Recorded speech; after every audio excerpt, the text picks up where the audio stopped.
Este martes, en La Báscula. Doctor, se están cumpliendo el pasado 2 de julio 15 años de lo que formalmente se conoce como el arranque de la alternancia en el poder en México, la caída del PRI, la llegada del Partido Acción Nacional con Vicente Fox. Se cumplen además casi 20 años de que inicia un paso importantísimo para la alternancia y para la transición, que es la construcción de un IFE, en ese momento se decía ciudadanizado, y bueno, se crean las bases precisamente para unas elecciones limpias, creíbles, etcétera. ¿Qué significa esta fecha en México?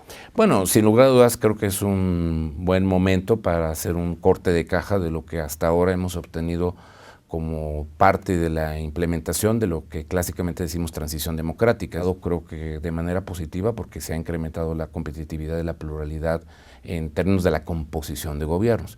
El otro tema que en todo caso en contraste podría decir que no hemos logrado todavía los gobiernos eficaces.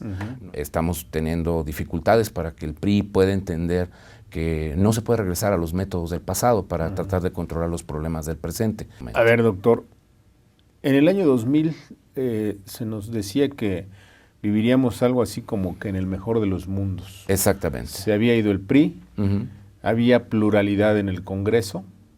Desde 3 años antes, en el 97, ya el PRI no tenía mayoría en la Cámara de Diputados. Así es.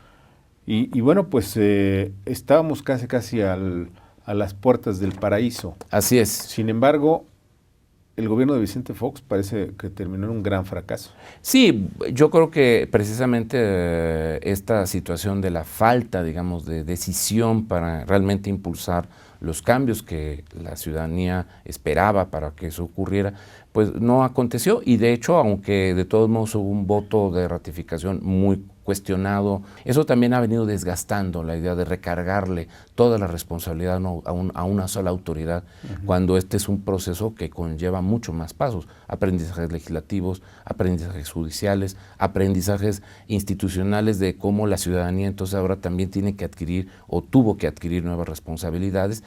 12 años después de que se va el PRI, regresa. Y la pregunta es, ¿regresa porque es más demócrata, porque es menos populista, porque es más honesto, o son más honestos los priistas, o porque se equivocaron el PAN y el PRD? Yo creo que más lo último. ¿Sí? ¿No?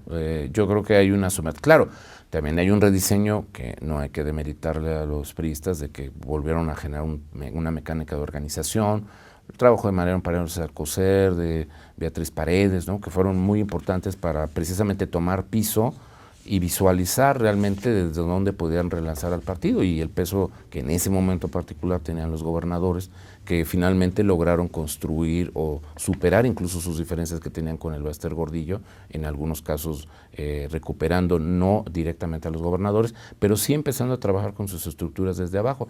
A ver, doctor, hay quienes dicen que durante muchos años criticamos del PRI que era corrupto, que era clientelar, que era nada democrático, que era autoritario, que era un poder omnímodo, una maquinaria.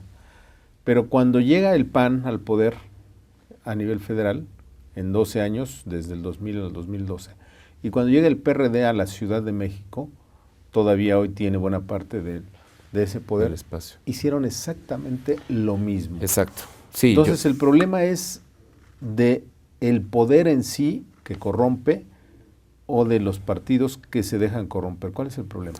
Yo creo que las dos cosas, porque, insistiría, hay un problema de cultura política, de imágenes, de conceptos y de inercias que nosotros tenemos asimilados como sociedad en su conjunto. Es decir, o sea, como sociedad somos corruptos, somos antidemocráticos, somos autoritarios. Sí, yo diría que hay muchos de estos elementos que se traducen en nuestra historia nacional, por un lado, y desde luego también se han transmitido, se han sostenido, y eso, digamos, en un momento dado, como dice un colega del Colegio de México, es decir, Fernando Escalante Gonzalo, tenemos una ciudadanía imaginaria.